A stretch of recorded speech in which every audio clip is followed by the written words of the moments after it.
Hi there ladies and gentlemen of YouTube. Today we're venturing to Hong Kong and the jungles of Borneo in order to fall under the spell of the Magic Curse.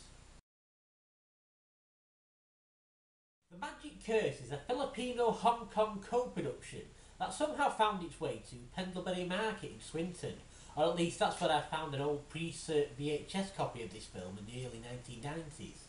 I did briefly keep a diary of all the videos I was picking up during that period, which informs me I paid £2 whole for this film back in 1994. At the time I thought VHS and Pendlebury Market would be around forever, and that The Magic Curse had the potential to become a cult movie. Well, fast forward 23 years and The Magic Curse is still awaiting that cult acclaim. We all know what happened to VHS, and Pendlebury Market got bulldozed and turned into an Aldi, so what do I know? But over the years The Magic Curse has become something of a personal cause of mine, and a film that I genuinely feel the world needs to know more about. Exceptionally busy kung fu movie star Jason Piao, here cultivating a Charles Bronson-esque Tash and Tough Guy persona, plays Lin Wing Ying, a young playboy who is distraught to learn that his uncle's plane has crash-landed in the jungles of Borneo. Quick to come to his uncle's aid, Wing Ying is soon heading up a rescue mission and assembling a less than enthusiastic bunch of locals to act as his guides. The reason for their lack of enthusiasm soon becomes apparent when they all run into a tribe of cannibalistic lepers. Excuse me please, has there been a plane crash near here? Perhaps you heard something? Initially it appears as if The Magic Curse might be a quick off the mark Asian spin on the Italian cannibal genre, but very early on you learn that The Magic Curse is a type of film in which it's going to be impossible to second guess just which direction this film is going to go in next. Just when you think you've got the measure of this film, it has a habit of pulling the rug from under you and spinning off into a completely different genre altogether. No sooner as the cannibal aspect appears, it is dropped as Wing Ying blows most of the tribe to Kingdom Come, in the process discovering that these aren't cannibals at all, nor are they actually lepers. Rather, they are just a bunch of poor unfortunates who have fallen foul of Abdullah, the powerful high priest of a tribe of people who worship snakes, and has an unfortunate habit of turning his adversaries into cannibalistic lepers. After being beaten up and left for dead by Abdullah's henchmen, Wing Ying is rescued and nursed back to health by a bunch of female Amazons, all of whom sport leopard skin bikinis and snake-themed headbands. Headed by Falona, played by the glamorous Pinky de Leon, these women turn out to be the more pacifistic and welcoming side of the sexually segregated snake tribe. While the female side of the snake tribe try to use their powers for good, the rowdier male side, headed of course by Abdullah, favour human sacrifice, turning people into lepers, and sexual harassment, with Abdullah emerging as the Borneo jungle's answer to Harvey Weinstein, who is forever bothering the women, asking whether or not they are virgins, and generally being quite the sex pest. Abdullah's sexual frustration when these women reject him leads on to bloody incidents, and while The Magic Curse is a film that isn't short of memorable moments, if there is one moment in this film you're going to remember beyond all others, it's when Abdullah uses his black magic to turn a woman who has rejected him into a green-faced ghoul, who then goes on to bite off her boyfriend's cock.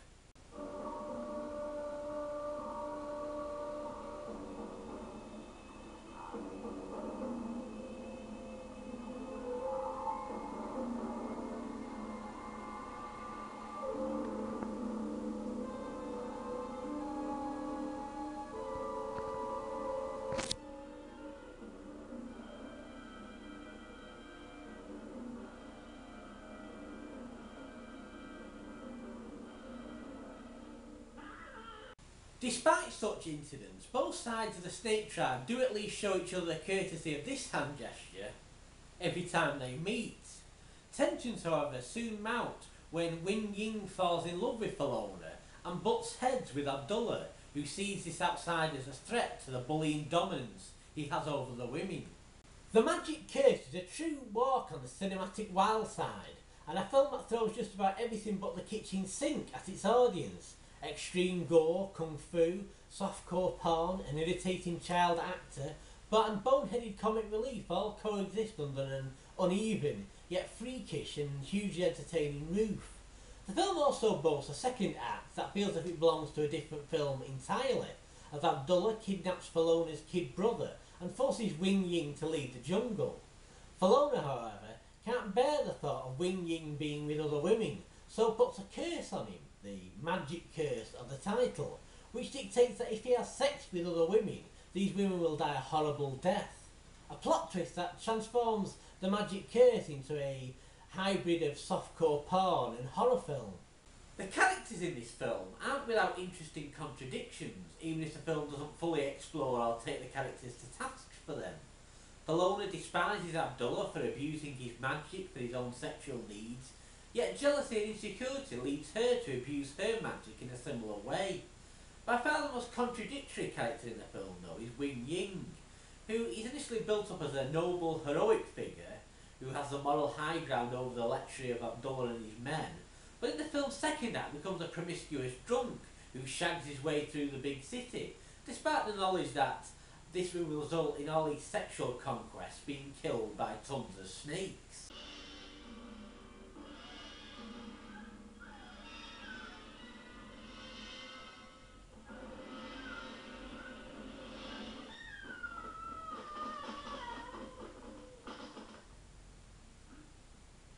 This, as you might expect, results in the involvement of the police, who initially have Wing Ying down as a serial killer, and are rather sceptical of his story about his girlfriend being the high priestess of a tribe of people who worship snakes, and who has put a sex curse on him, which is why all these women are dying around him. However, Wing Ying somehow manages to convince the police that all this is true. Not only that, but manages to convince the police to also come back with him to the jungles of Borneo, in an attempt to lift the curse and finally put an end to Abdullah once and for all. People criticise Hollywood, sometimes rightly so, for today's unnecessary remakes of films that aren't particularly old or in need of remaking. But it's worth keeping in mind that it only took 3 years for the Hong Kong film industry to remake The Magic Curse as, believe it or not, a Bruce Lee cash-in movie. Now, how you manage to remake a film as wild as The Magic Curse, recast the lead role with a Bruce Lee impersonator, throw in a gorilla and Bolo Young into the mix, and yet still manage to fuck it up so badly is beyond me. But that's what the Magic Curse remake, called Bruce Lee in New Guinea, manages to do. For the sake of comparing and contrasting the two movies, I did try to watch Bruce Lee in New Guinea for this video, but I must confess I couldn't make it through all of it. It's very bland, and everything that, dare I say, is magical about the Magic Curse gets thrown out of the window here, while everything that's mildly irritating about the original movie, such as a comic relief henchman, is exacerbated. I think the main problem with Bruce Lee in New Guinea, though, is that unlike the original movie, this is a film firmly tied to one genre, the Kung Fu film,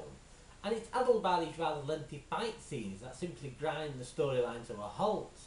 and the eccentricity of the original movie is sorely missed. So while there are remakes that do improve on the original, Bruce Lee New Guinea belongs to the more depressingly common category of the original was much, much better. Considering that it has all the hallmarks of the kind of batshit crazy, mega obscure film that never saw the light of day in Britain before the VHS era, it comes as a surprise to discover that The Magic Curse did actually have a UK theatrical release in 1977, courtesy of a flea-pick distributor called Intercontinental Films, who seems to have marketed it as something of a sex film, thus leaving an audience no doubt unprepared for the horror, kung fu and jungle adventure elements that lay in store for them, not to mention a scene in which a guy gets his cock bitten off, and music stolen from Death Wish and Hammer horror movies. I can't help wondering if it's this very diverse and energetic mixture of genres that has caused The Magic Curse to fall between the cracks over the years, and the reason why this film has for so long gone under the radar of horror, kung fu and sexploitation aficionados. I'm certain this film has never been seen in the UK since its Pre-Cert video release way back in 1979, and doesn't appear to have ever had an English-friendly DVD release anywhere. But this is a film that's extremely worthy of going the extra mile to see, and a film that thoroughly deserves to contaminate the brains of others. All hail the Snake Tribe! Well, that about wraps it up for now,